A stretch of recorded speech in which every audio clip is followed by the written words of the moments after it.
राधे राधे, जय श्री कृष्णा। आपको एक मैं छोटी सी स्टोरी बताना चाहती हूँ जो आप सुन करके हैरान हो जाओगे। एक बार की बात है कि एक बहू और एक सास होती हैं। बहू अनपढ़ होती है लेकिन वो घर की काम काजा में बहुत ही होशियार होती है। अब क्या होता है, एक दिन उस बूढ़ी सास की कुछ सहेलियां उसके घर पे उसकी सासू माँ से मिलने के लिए आई। बहू सिलाई कर रही थी तो उनकी सहेलियां थीं जो कह रही थी, कमला देख तेरी बहू तो बड़ी होशियार है, देख ये तो सिलाई में बहुत माहिर है, कितने अच्छे कपड़े सिल रही है। तो जानबूझ करके सास बोलती है कि बहू एक बात बता, तू कैंची को तो नीचे रख देती है और पिन सुई को बालों में लगा लेती है, तो इस कैंची को भी तू अपने सिर में लगा ले। तो जो सहेलियां थी बेचारी वो हंसने लगी और बेचारी की बहू को बड़ी शर्मिंदगी सी महसूस हुई, लेकिन कोई बात नहीं।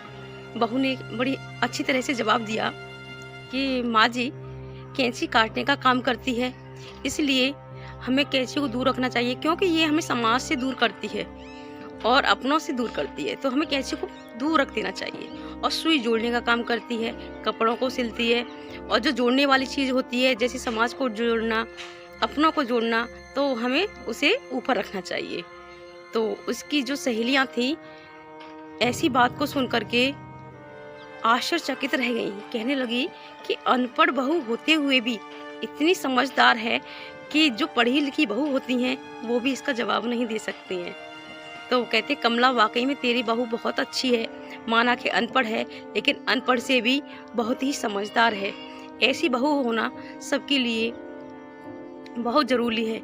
आज के ज़माने में ऐसी बहू बहुत कम मिलती हैं। तो मैं भी यही उम्मीद करती हूँ कि हमें अपने समाज को, अपने परिवार को, अपनी फैमिली को, अपने रिश्तेदार को हमेशा जोड़ के रखना चाहिए। आपको पता है उस बहू ने ये जवाब क्यों दिया?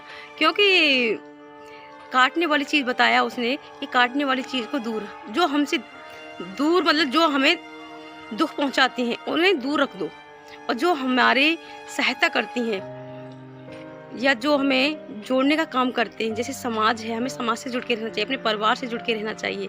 तो एक बहू का आंसर सुन करके वो सारी औरतें वाकई में बहुत ही खुश हुई। कहने लगी, वाकई में बहुत अच्छी बहू है, लेकिन तुम अपनी बहू की बुराई करती हो, ये बहुत गलत बात है। आपको दुखी नहीं होना चाहिए, आपको खुश होना चाहिए।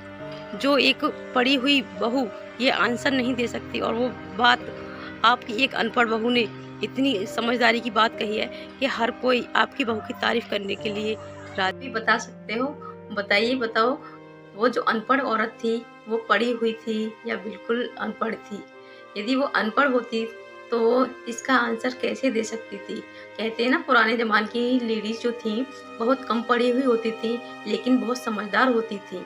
आज के ज़माने में औरतें पढ़ी हुई तो होती हैं लेकिन कहते हैं ना, गुणी नहीं होती हैं।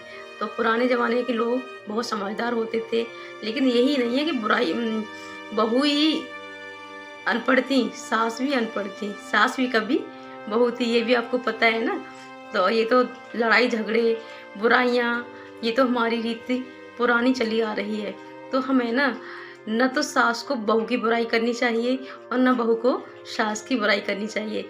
इसी से हमारे झगड़े आगे बढ़ते जाते हैं। तो हमें अपने घर को चलाने के लिए समझदारी से रहना चाहिए, किसी की बातों में नहीं आना चाहिए।